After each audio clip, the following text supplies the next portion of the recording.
오늘 이 시간에는 창세기 32장 27절 이하의 말씀을 가지고 이스라엘이라 부를 것이니 라는 제목으로 잠시 말씀을 증거하도록 하겠습니다. 오전 시간에 우리는 성자 하나님과 야곱의 씨름을 살펴봤는데요. 성자 하나님께서 야곱과 밤새 씨름하시다가 야곱의 환도뼈를 치셔가지고 부러뜨렸습니다. 근데 그렇게 부러뜨리신 이유가 무엇입니까? 그것은요, 이제부터는 내 고집대로, 네 생각대로 잔꾀를 가지고 속이며 살지 말고 오직 하나님만을 의지하는 새로운 삶을 살라는 의미에서 그런 육체의 가시를 남겨주었다라고 우리가 살펴봤습니다. 그래서 제가 오전 시간에 선풍기 얘기를 했었죠. 선풍기 목이 갑자기 팍 부러진 거예요. 거기 그 선풍기 그 머리하고 몸체하고 있는 그 플라스틱 부분이 확 이렇게 그 부러지는 바람에 넘어가면서 그 전기줄만 이렇게 달려가지고 대롱대롱 달렸는데, 마치 이것처럼 선풍기 목이 부러진 것처럼 성자 하나님이 이 야곱의 환도뼈를 치심으로 인해 가지고 이제부터는 완전히 영적으로 야곱의 그 목을 부러뜨린 거나 마찬가지예요. 이제는 네 힘 가지고 살지 말아라. 네 힘을 의지하며 살지 말고 하나님만을 전적으로 바라보면서 살아라. 그런 의미에서 하나님께서 환도뼈를 부러뜨리셨다는 것입니다. 그리고 나서 성자 하나님은 야곱의 새로운 삶을 위해서 20년 만에 돌아오는 야곱에게 또 다른 선물을 주시는데, 그게 뭐냐면 이스라엘이라는 이름을 새롭게 주신 거예요. 이스라엘. 근데 여러분 28절 하반절 말씀 보세요. 28절 그 하반절 말씀을 보시면은, 이는 내가 하나님과 및 사람들과 겨루어 이겼음이니라. 그러니까 야곱이 하나님과 및 사람들과 겨루어 이겼기 때문에 이스라엘이라는 이름을 주셨다라는 것입니다. 근데 여러분, 이게 말이 됩니까? 아니, 사람들과 겨루어서 이긴 거는 문제가 없어요. 근데 야곱이 하나님과 겨루어서 이겼다는 게 이게 말이 됩니까? 말이 안 되죠. 아니, 어떻게 하나님과 겨루어서 이길 수가 있다는 것입니까? 여러분, 이스라엘이란 뜻이 무슨 뜻인지 아세요? 이스라엘. 우리 교회 다니는 분들, 그리고 세상 사람들도 이스라엘이라는 그 나라 이름은 다 알고 있어요. 근데 이름을 알고 있는데 그 뜻이 무엇인지는 잘 몰라요. 그 뜻이 무엇인지는. 이스라엘은요, 두 단어가 합쳐져 가지고 만들어졌습니다. 사라라는 단어가 있는데 이 단어는 싸우다라는 뜻이에요. 그리고 엘은 하나님을 뜻합니다. 그러니까 이스라엘의 뜻이 무슨 뜻이냐? 하나님이 싸운다라는 뜻이에요. 하나님이 싸운다. 하나님이 싸운다라는 뜻이 뭐라고요? 바로 이스라엘. 근데 여러분 보세요. 오늘 본문 24절 말씀을 자세히 보세요. 오늘 본문 24절의 말씀을 자세히 보시면요, 야곱은 홀로 남아 있었어요. 야복강가에 홀로 남아 있었는데, 어떤 사람이, 성자 하나님이 야곱에게 찾아오신 거예요. 야곱에게 찾아와가지고 야곱과 더불어서 씨름을 하신 건데요. 지금 말씀을 놓고 볼 때에 야곱이 성자 하나님과 씨름할 수 있었던 것은 먼저 누가 찾아왔기 때문이다? 성자 하나님이 먼저 찾아왔기 때문에 그런 거예요. 따라서 이 씨름의 주체는 누구냐? 씨름의 주체는 성자 하나님이에요. 보통 우리가 본문 말씀 가지고 성경을 읽을 때나 아니면 설교를 들을 때 어떤 식으로 우리가 이해를 하냐면, 이 야복강의 씨름은 밤새 씨름한 야곱의 모습을 부각시킵니다. 그런 식으로 많이들 설교하세요. 우리도 밤새 야곱처럼 하나님을 붙잡고 기도해야 된다. 근데요, 제가 볼 때 지금 이 장면에서 부각되실 분은 야곱이 아니라 성자 하나님입니다. 왜냐하면 성자 하나님이 먼저 찾아오셨기 때문에 야곱이 씨름을 할 수 있었던 거예요. 성자 하나님이 찾아오지 않으셨다면 야곱은 씨름을 할 수가 없어요. 성자 하나님이 오셨기 때문에. 근데 여러분, 여기서 씨름이 의미하는 바가 뭐예요? 씨름이 의미하는 바. 씨름은 뭐다? 지금 씨름을 하고 있잖아요. 씨름은 기도예요. 기도. 그러니까 밤새 성자 하나님과 야곱이 씨름했다라는 것은 밤새 야곱이 성자 하나님을 붙잡고 기도했다라는 것입니다. 그러므로 여러분 명심하시기 바랍니다. 우리가 힘들고 어려울 때, 그래서 우리에게 반드시 기도가 필요할 때, 그때 하나님은 우리에게 먼저 찾아오십니다. 이게 잘못 생각하면은요, 당연히 내가 힘들고 어려우니까, 그래서 내가 기도함으로 하나님께 나아가는 거지 라고 생각할 수가 있는데 그렇지가 않다라는 거예요. 우리가 힘들고 어려울 때, 우리의 기도가 필요할 때 누가 먼저 찾아오신다? 하나님이 먼저 찾아오시는 거예요. 하나님이 먼저 찾아와가지고 우리와 씨름해 주시는 거예요. 그래서요, 기도라는 것은 내가 주도하는 거 아닙니다. 우리의 일거수일투족을 지켜보시는 하나님께서 우리의 기도가 필요한 순간 먼저 찾아오사 우리를 기도의 자리로 인도해 주신다는 거예요. 빌립보서 2장 13절의 말씀 볼까요? 빌립보서 2장 13절. 여러분 주보 뒷면입니다. 주보 뒷면 빌립보서 2장 13절의 말씀 함께 봉독하겠습니다. 시작. 너희 안에서 행하시는 이는 하나님이시니 자기의 기쁘신 뜻을 위하여 너에게 소원을 두고 행하게 하시나니. 아멘. 보세요 여러분, 우리의 마음 가운데 그 기도의 소원을 주시는 분이 우리가 아니에요. 여러분 다 기도 제목이 있잖아요. 각각의 기도 제목이 다 달라요. 근데 그 기도 제목을 내 머릿속에서 내 마음속에서 내가 생각해낸 게 아니에요. 그 기도의 제목을 누가 주셨냐? 하나님이 주신 거예요. 자, 그리고 로마서 8장 26절 34절의 말씀 볼까요? 함께 봉독하겠습니다.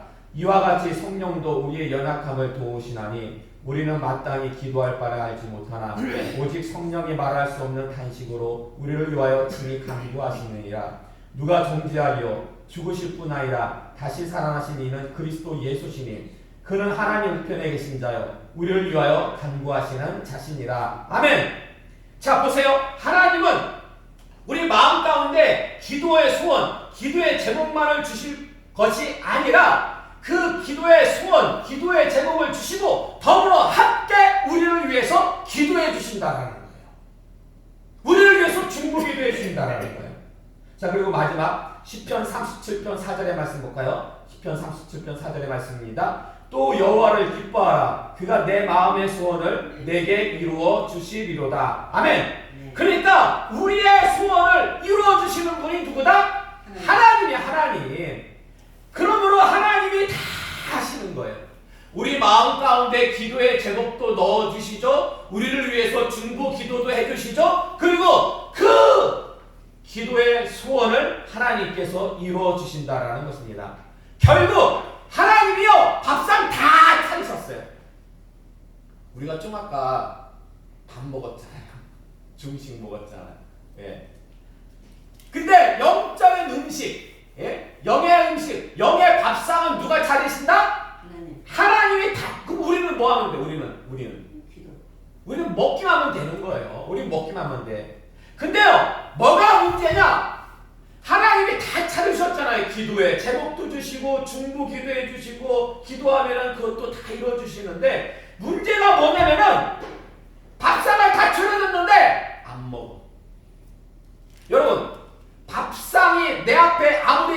진수성찬이 있다 한들 내가 안 먹으면 내 배가 부릅니까 안 부릅니까? 몰라요. 안 부르죠. 배가 부르려면은 먹어야 돼요. 아니 내가 밥상 차리는 것도 아니야. 예? 차려주신 밥상 그냥 먹기만 하면 되는데 안 먹어. 그 안 먹는 게 뭐예요? 그 안 먹는 게 뭐예요? 하나님이 차려주신 밥상을 갖다가 안 먹는 게 뭐예요? 하나님께서 우리를 기도의 자리로 인도하시고 하나님이 기도의 제목을 주시고 중보기도까지 하시고 기도를 다 응답해 주시는데 안 해! 기도를 안 해. 먹어야죠. 밥을 먹어야죠. 근데 기도의 제목까지 주셨는데 기도할 필요를 느끼는데 아 기도해야 되는구나. 근데 안 해. 기도를 안 해. 기도를 안 해. 아 기도를 안 하는데 응답이 주어집니까? 배가 불러요? 자 여러분 명심하시기 바랍니다. 중요한 것은 자 이스라엘의 뜻은 하나님이 싸우신다라는 거예요. 하나님께서 싸우신다. 예. 하나님께서 싸우신다라는 이 이름의 뜻 안에는요 크게 두 가지가 있는데 뜻이 내적으로는 기도의 자리로 하나님께서 인도하신다라는 거예요. 하나님께서 싸우신다. 하나님이 싸우신다. 찾아오셨잖아요. 하나님이 정말 야곱이 힘들고 필요로 할 때 절대절명의 위기의 순간에 하나님이 먼저 찾아와가지고 야곱과 씨름하신 거예요. 기도의 자유로 인도하신다라는 거예요. 하나님이. 예. 그리고 외적인 의미가 있습니다. 외적인 의미. 외적인 의미는 하나님께서 문제를 갖다가 해결해 주신다는 거예요. 이건 말 그대로 하나님이 싸우시는 거예요. 누굴 위해서? 우리를 위해서. 우리를 위해서 하나님이 직접 싸우세요. 출애굽기 14장 13절 이하의 말씀 볼까요? 출애굽기 14장 13절 이하 함께 공독하겠습니다. 모세가 백성에게 이르되 너희는 두려워하지 말고 가만히 있어서 여호와께서 오늘 너희를 위하여 행하시는 구원을 보라. 너희가 오늘 본 애국 사람을 영원히 다시 보지 아니하리라. 여호와께서 너희를 위하여 싸우시리니 너희는 가만히 있을지니라. 아멘. 하나님께서요 너희는 그냥 가만히 서가지고 지켜만 보래요. 하나님께서 너희를 위해서 애국과 싸울 것이다. 그리고 신명기 1장 30절의 말씀 볼까요? 신명기 1장 30절의 말씀 함께 공독하겠습니다.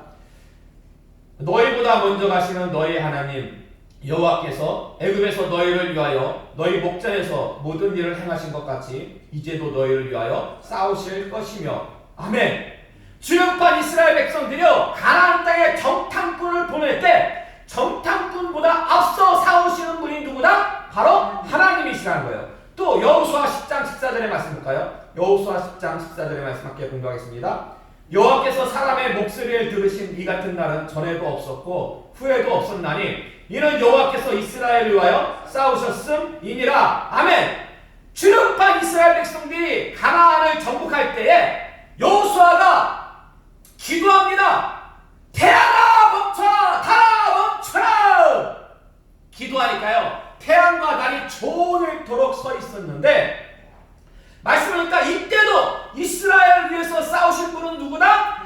하나님이시라는 거예요. 예. 그러므로 여러분 이스라엘이라는 이름이 얼마나 좋습니까? 예? 우리가 정말 필요로 할 때 정말 위기의 순간에 하나님께서는 찾아오사 우리를 기도 자리로 인도하십니다. 그리고 우리의 직면한 문제들 있잖아요. 여러 가지 문제들을 누가 해결해줘요? 하나님께서 해결해 주신다라는 거예요.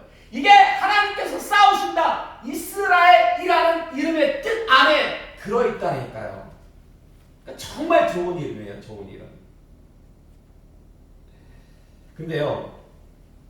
이렇게 말씀을 보다 보면은 한 가지 좀 이상한 게 있어요. 그게 뭐냐면 자 하나님이요. 이제 20년 만에 가나안 땅으로 귀환한 이 야곱에게 나타나사 이제 너의 이름을 야곱 속이는 자로 하지 말고 이스라엘로 해라. 이스라엘. 좋은 이름을 주셔. 이스라엘. 네 이름은 이제부터 이스라엘이다. 그러면 이후로부터는 야곱이 뭐라고 불려야 돼요? 이스라엘로 불려야 되잖아요. 근데 이 창세기 32장 오늘 본문부터 야곱이 죽는 창세기 49장까지 쭉 보면은요, 야곱이라는 이름하고 이스라엘이라는 이름이 번갈아서 나와. 번갈아서 나와. 그리고 이스라엘이라는 이 새 이름보다 야곱이라는 옛날 이름이 더 많이 나와. 더 많이 나와. 왜 그러는 걸까요? 왜? 심지어 하나님이 부르실 때도 이후에 하나님이 야곱을 부르시거든요. 부르실 때도 이스라엘아 이스라엘아 라고 부르시지 않고 야곱아 야곱아라고 부르시래요. 왜 그러신 걸까요? 아니 새 이름을 주셨으면 새 이름을 가지고 사용해야지 왜 옛날 이름을 여전히 사용하고 왜 옛날 이름을 여전히 부르시는 걸까? 그거는 다음 시간에 살펴보도록 하겠습니다. 자, 결론을 말씀드리도록 하겠습니다. 오늘 우리는 이스라엘이라는 이름의 뜻에 대해서 살펴봤습니다. 자, 이스라엘의 이름 뜻이 뭐라고요?